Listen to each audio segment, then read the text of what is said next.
Selamat pagi semuanya. Selamat pagi, Bu. Apa kabar kalian pada hari ini? Baik, Bu. Nah, sebelum kita mulai kegiatan belajar dan mengajar kita, alangkah baiknya kita berdoa terlebih dahulu. Silakan Agnes pimpin kita dalam doa. Baiklah teman-teman semua dan ibu guru, sebelum kita memulai pembelajaran kita, ada baiknya kita berdoa. Marilah kita bersatu di dalam doa menurut agama dan kepercayaan kita masing-masing. Doa dimulai. Doa selesai. Ya, terima kasih pada Agnes yang telah memberi doa untuk kita. Baiklah, sekarang Ibu akan absen kalian terlebih dahulu ya. Santa, Hadir, Bu. Anastasia, Hadir, Bu. Takeshi, Hadir, Bu. Agnes, Hadir, Bu. wah rupanya kalian hadir semua ya. Nah, di sini ingin bertanya kepada kalian semuanya, apakah kalian pernah memperhatikan orang membuat apa yang singkong? Pernah, Bu. Apakah kalian tahu apa saja tahapan-tahapan dalam membuat apa yang singkong itu? Saya tahu, Bu. Ya, silakan Santa.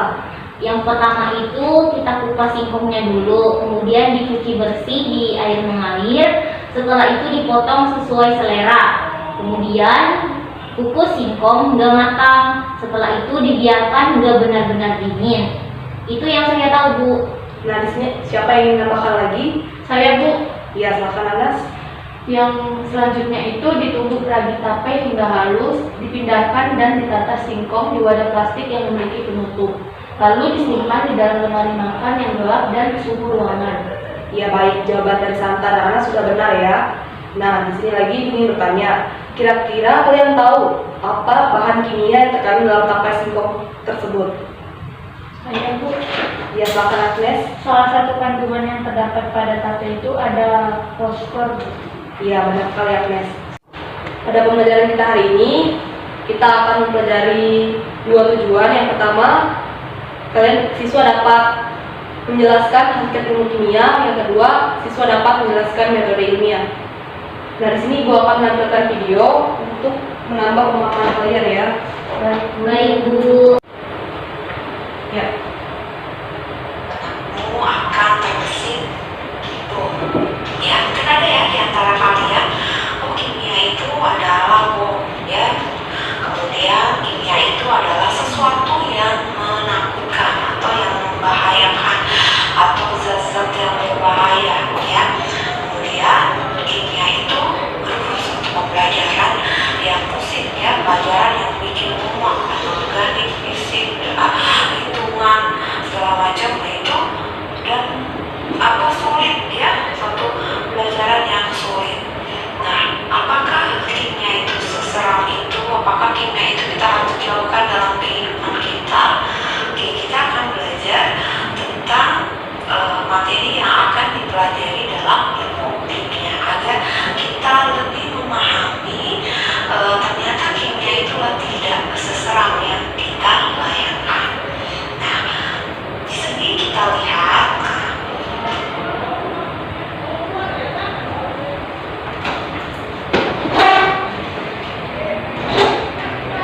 Baiklah, dari video singkat yang telah Ibu putarkan tadi, apakah dari kalian ada yang ingin bertanya? Saya, Bu. Ya, silakan Agnes. Saya ingin bertanya, Bu, apa sih itu kimia dan apa sih itu hakikat kimia? Ya, baik, dari Agnes sangat bagus ya. Baiklah, berdasarkan penjelasan yang telah Ibu berikan, apakah bisa dipahami oleh Agnes? Bisa, Bu. Nah, baik, untuk siswa-siswa sekalian ada yang ingin bertanya? Tidak ada, Bu. Nah, baik, di sini Ibu akan membagikan kalian ke dalam dua kelompok. Kalian akan mengerjakan LKPD dan nanti akan dipresentasikan ya. Baik, Bu. Kelompok yang pertama yaitu Santa dengan Agnes. Yang kedua Takeshi dengan Anas. Silakan duduk sesuai kelompoknya ya. Baik, Bu.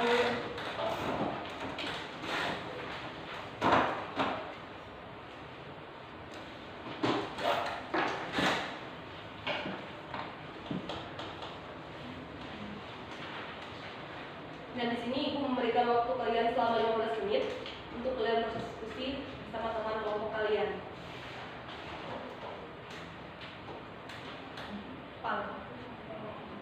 Nah, baik, di sini Ibu akan menjelaskan pertanyaan yang diajukan oleh Agnes tadi. Nah, tadi Agnes bertanya apa itu kimia dan apa itu hakikat ilmu kimia ya. Iya. Nah, kalau kimia itu sendiri adalah sebuah ilmu pengetahuan alam yang berisi tentang pemahaman dan rekayasa materi. Oleh karena itu, ilmu kimia dapat didefinisikan sebagai ilmu yang mempelajari tentang susunan, struktur, sifat, perubahan materi, serta energi yang menyertai perubahan tersebut.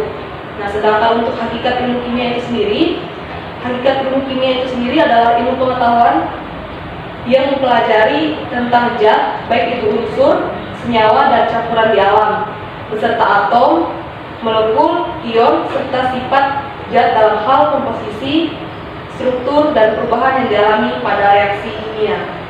Baiklah, berdasarkan penjelasan yang telah Ibu berikan, apakah bisa dipahami oleh Agnes? Bisa, Bu. Nah, baik, untuk siswa-siswa sekalian ada yang ingin bertanya? Tidak ada, Bu. Nah, baik, di sini Ibu akan membagikan kalian ke dalam 2 kelompok. Kalian akan mengerjakan LKPD dan nanti akan dipresentasikan ya. Baik, Bu. Kelompok yang pertama yaitu Santa dan Agnes, yang kedua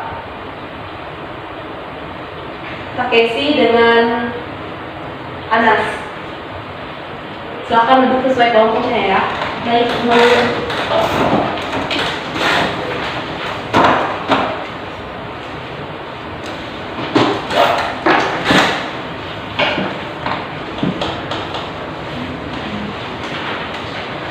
Dan di sini Ibu memberikan waktu kalian selama 15 menit untuk kalian berdiskusi sama teman kelompok kalian.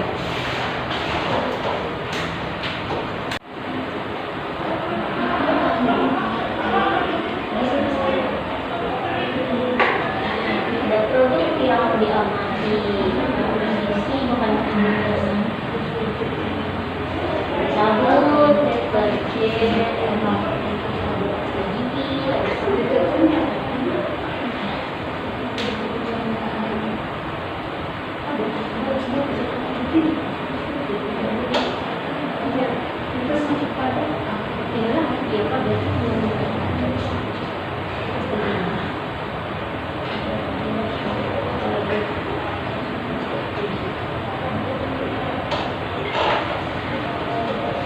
Baiklah anak-anak, sekarang waktunya sudah habis. Nah, di sini Ibu ingin kelompok 1 maju lebih dahulu ya mempresentasikan hasil diskusinya. Pada kelompok 1 Ibu silakan. baik, Bu.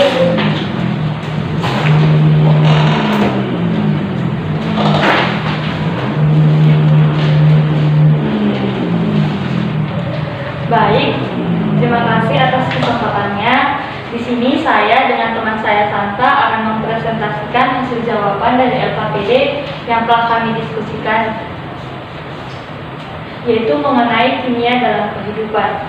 Untuk yang pertama, produk yang diamati ada sabun batangan, komposisi bahan kimia, natrium hidroksida atau kalium hidroksida, lemak nabati atau hewani, serta pewangi dan pewarna.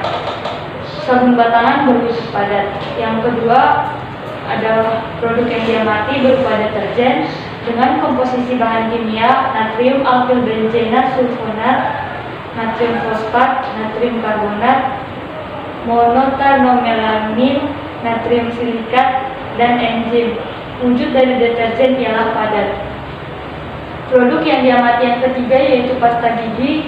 Komposisi bahan kimianya ada natrium monofluorofosfat, silikat hidrat, lauril sulfat, CSPP, dan natrium bikarbonat. Wujud dari pasta gigi yaitu padat. Produk yang diamati yang keempat yaitu sampo. Komposisi bahan kimia surfaktan anionik, surfaktan kationik, dan natrium benzoat. Wujudnya yaitu cair. Selanjutnya akan dilanjutkan oleh teman saya Santa. Kemudian yang kelima, produk yang diamati ada susu cair, komposisi bahan kimia, lipid, protein, karbohidrat, vitamin, dan mineral, di mana wujudnya yaitu cair. Yang keenam, produk yang diamati keju, komposisi bahan kimianya ada protein dan laktosa, di mana wujudnya itu padat. Yang ketujuh ada mentega, di mana komposisi bahan kimianya campuran berbagai macam trigliserida, wujudnya itu padat. Kemudian yang kedelapan, produk yang diamati minyak goreng, Komposisi bahan kimianya trigliserida, wujudnya cair. Yang kesembilan, produk yang diamati ada asam cuka. Komposisi bahan kimianya CH3COOH, di mana wujudnya adalah cair. Baik, demikian hasil dari diskusi kami. Jika ada kesalahan, kami mohon maaf. Sekian dan terima kasih. Apakah ada jawaban yang berbeda dari kelompok 2? Tidak ada dulu kiranya. Oh iya, baiklah, silakan untuk kelompok 1. Kasih dulu.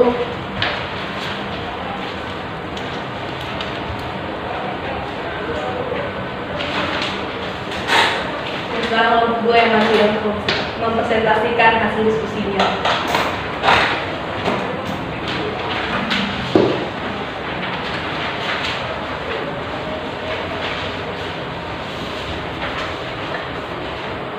Baik, terima kasih atas kesempatannya.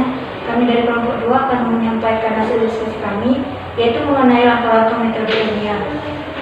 Adapun langkah-langkah metode ilmiah yang pertama yaitu identifikasi masalah. Nah, contoh pertanyaannya, mengapa air laut asin? Nah, langkah yang dilakukan untuk mengidentifikasi masalah ini yaitu mengamati air laut. Yang kedua, merumuskan masalah. Contoh pertanyaannya, kandungan kimia apa saja yang menyebabkan air laut asin? Nah, langkah yang dilakukan untuk merumuskan masalah ini yaitu mengajukan pernyataan yang bisa menjawab pertanyaan ilmiah tersebut. Yang ketiga, studi pustaka. Contoh pertanyaannya yaitu senyawa kimia apakah yang menyebabkan air laut asin? Langkah yang dilakukan adalah membaca literatur yang berkaitan dengan air laut. Selanjutnya dijelaskan oleh teman saya. Yang keempat, yaitu langkah menyusun hipotesis. Pertanyaan ilmiahnya, apa kandungan yang terdapat pada air laut sehingga rasanya asin? Langkah yang dilakukan yaitu menuliskan hipotesis, air laut mengandung garam. Yang kelima, yaitu mengumpulkan data. Pertanyaan ilmiahnya yaitu adalah buku acuan apa yang mendukung data. Langkah yang dilakukan yaitu mengumpulkan data yang berkaitan dengan air laut. Yang keenam, yaitu menganalisis data. Pertanyaan ilmiahnya, apa kandungan yang terdapat pada air laut sehingga rasanya asin? Langkah yang dilakukan dalam metode ilmiah yaitu menuliskan kandungan kimia air laut seperti klorida dengan konsentrasi 55%, magnesium 4%, sulfat 31%, kalsium 1%.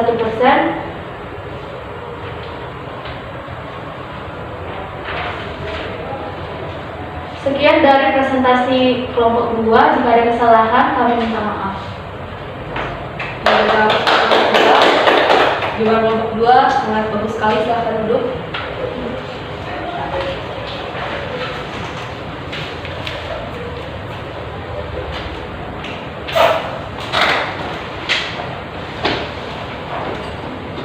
Ibu apresiasi ya buat kelompok 1 dan kelompok 2, jawaban yang kalian diskusikan sudah baik sekali. Nah, di sini Ibu akan bertanya kepada kalian, siapa yang dapat menyimpulkan apa yang sudah Ibu jelaskan tadi dan apa yang dari hasil diskusi yang telah kalian diskusikan tadi?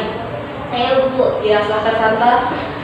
Berdasarkan dari pembelajaran yang kita laksanakan pada hari ini, ada 2 poin. Yang pertama itu hakikat ilmu kimia adalah ilmu pengetahuan alam yang mempelajari zat, baik unsur, senyawa dan campuran di alam, beserta atom, molekul, ion serta sifat zat dalam hal komposisi, struktur dan perubahan yang dialami pada reaksi kimia. Kemudian yang kedua itu ada langkah-langkah metode ilmiah. Yang pertama, identifikasi masalah. Yang kedua, merumuskan masalah. Yang ketiga, studi pustaka. Yang keempat, menyusun hipotesis. Yang kelima, mengumpulkan data. Dan yang terakhir itu menganalisis data. Sekian Bu. Ya, terima kasih kepada Santa. Nah, sekarang sebelum kita mengakhiri pelajaran kita, Ibu minta satu orang untuk memimpin kita dalam doa. Kepada Anas, Ibu persilakan. Baiklah, marilah kita berdoa menurut agama dan kepercayaan yang masing-masing. Berdoa selesai. Nah, baiklah, sekian pelajaran kita pada hari ini. Sampai bertemu minggu depan. Selamat pagi. Bye, Bu.